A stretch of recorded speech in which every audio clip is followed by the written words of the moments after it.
Nacho average tabletop. Woohoo! Welcome to Not Your Average Tabletop. I'm Zach Valentine, And I'm Michaela Valentine. and this is the last call where we give our final thoughts on a game. And today's game is The Fox in the Forest. So Zach brought this game home like a year or two ago, and he was like, I think this will be one that you like. I can't remember, but I think you got it along with a different game or two. I think I got like a group of 3 or 4 different games. And it was kind of the one I was hoping she would like, and also hoping I would like because I had never tried it before that. Right.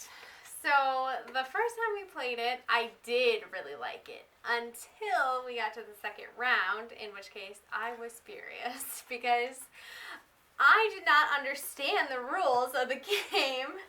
And so I guess for me, the first time playing it, I found the rules to be pretty confusing. The cards have different things on them that allow you to do different powers. And so I didn't have a full understanding of what it was.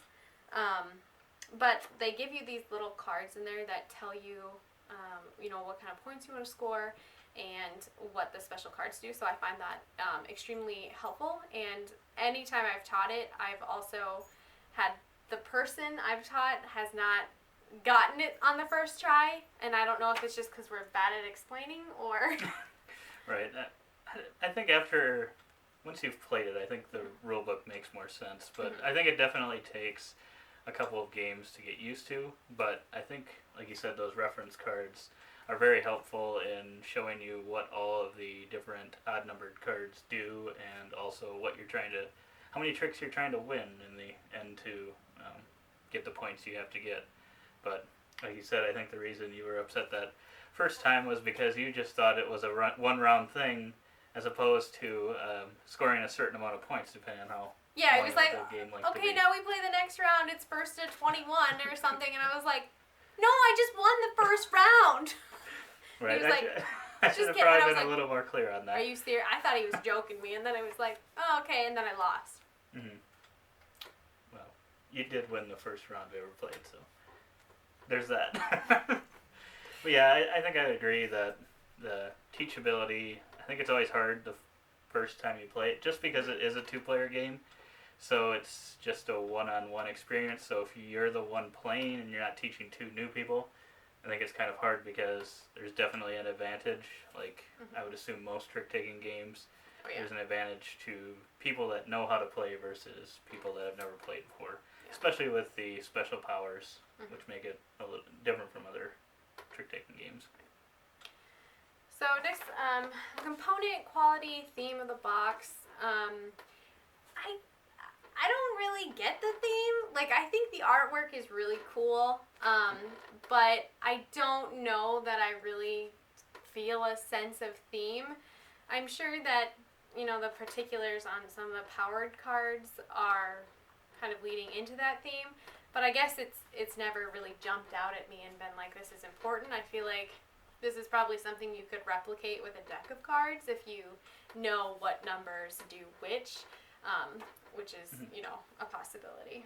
Yeah, I definitely don't think the fantasy woodland theme really comes through even with like the powers on the cards themselves. I don't think that, I never feel like, I don't remember I think the duck is maybe the one, or the goose, and I've never felt like that gives a reason why you should take or start the next trick. Isn't it a duck? I don't. You're talking the number 1 card, right? Yeah. Yeah. All the ones. Oh yeah, I think 1 is a swan. Or swan. Yeah, they're birds. That's right. Or something. But I've never thought of like, oh yes, that person should take the next trick. It doesn't really. The artwork make on sense, the card definitely does not support what the power does on the card. Right. It doesn't make a lot of sense. Right. But I think I do like the artwork itself. Oh yeah, and it's beautiful. Yeah, I think the card quality is pretty good, really good. I think we've played it. It's gonna get a lot of shuffles because it's quite good. Right. We've played it quite a few times, and I don't think there hasn't been any like nicks on the cards or any bending or anything. They're thick enough that they'll definitely last for quite a few plays. And then I think the tokens, the scoring tokens are, I mean, they're not great, but they're thick enough that they feel like you earned them. I think.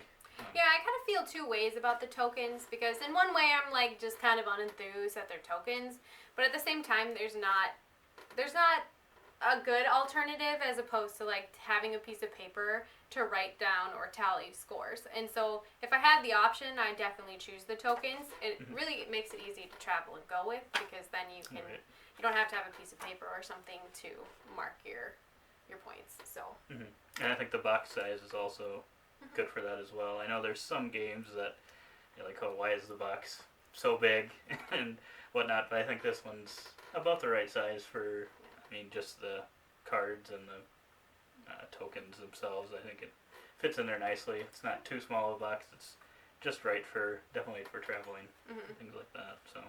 Yeah. So the gameplay mechanisms, kind of. I think after playing it a lot now, it's easily one of my go-to two-player games when I want to play Zach in something and have a chance. With any card game, though, you know, it kind of depends on the luck of the draw and what you get. You can definitely fight back, but one thing I struggle with in this game is, like, if I'm behind, I'm likely, unless my luck changes drastically, I'm not coming back. And so that part to me can be a little frustrating, because it's like, I feel like it's already done, and if he's got, you know, 6 points in the first round and I got like 2, I mean, maybe, but I think the longest we've ever had the game go is like 4 rounds, maybe. I think it's probably gone 5 or 6, probably. Really? Longest. I would think so, and some of the closer games. But yeah, it's definitely, I mean, I agree that it is a little deflating if you fall behind, but I think that's also the good thing about this game is if you can somehow slough all the cards off and make the other person greedy or whatever, and they get 0 points and you get 6 points. I mean, it's also a game that you can come back if, I mean, you still need to play a really good round. Yeah, that's what you have to do, though. You have to be able to play that really good round. And if you're focused in, you can definitely do it. You just have to be able to zone in on it. Yeah, I think the only other trick-taking game I had played before this was Hearts a couple times with your family, and I wasn't really sold on Hearts, and that was kind of before I had gotten into board gaming pretty heavily. He won't play Hearts to this day, but it's what taught me to slough cards, because that's all I do in that game. I didn't really understand trick-taking at that time, and I think now, after playing that and a couple other games, I would be interested to go back and try Hearts again, I think, to see. But it's definitely the game that got me into trick-taking, and is the game that would make me get trick-taking games in the future. I'm going to hold you to that at the next family reunion. Oh boy. So, last call overall? I think I'd give this game an 8 or an 8.5 out of 10, honestly. Copycat. I was going to say the same thing. But no, I think it's a really great game, a really great two-player game, especially, I mean, if you're always playing with your spouse or significant other, or just another person. A lot of two-player games. I think it's definitely a great one for that, and I think it's a great price for the game, if I remember right. I think it's relatively cheap, which is really nice, and I think the replayability, especially if you like trick-taking games, is definitely there. Yeah, and I liked it. I mean, I'm not going to call it a gateway game, but I like it as something I think I've introduced it to my mom, and it was good because my mom likes to play cards, and so having her do a card game where she's taking tricks was kind of easy for her to transition to. The power cards probably choked her up a bit, if I remember, but it's one game that I can grab off the shelf, and most people, especially kind of with our background, have played a lot of cards, and so it's something you can kind of slide to maybe dip their toe into. So. And it's a really short game as well. It's only 20 to 30 minutes, probably. Even shorter if you're the expert playing a newbie, because you're like, done, and then they never want to play again. I guess it depends how competitive the game is. It'll last longer the more competitive it is, or you can also determine a certain amount of points you want to play to. So to make it a shorter or longer game as well, Mhm. which is always nice. Yeah. So, Yeah. Overall, I would definitely recommend Fox in the Forest, especially if you're looking for a great 2-player trick-taking game. Mhm. But yeah, that's our last call on the Fox in the Forest. Please leave a comment below if you've got any questions. Yeah. We'll answer anything you want about that game. We love it. I love it. I'm so glad you bought it. He doesn't get to hear me say that often, but I'm so glad you bought it. It's a Michaela-approved game, so go out and get it. Thanks for watching, guys. See ya.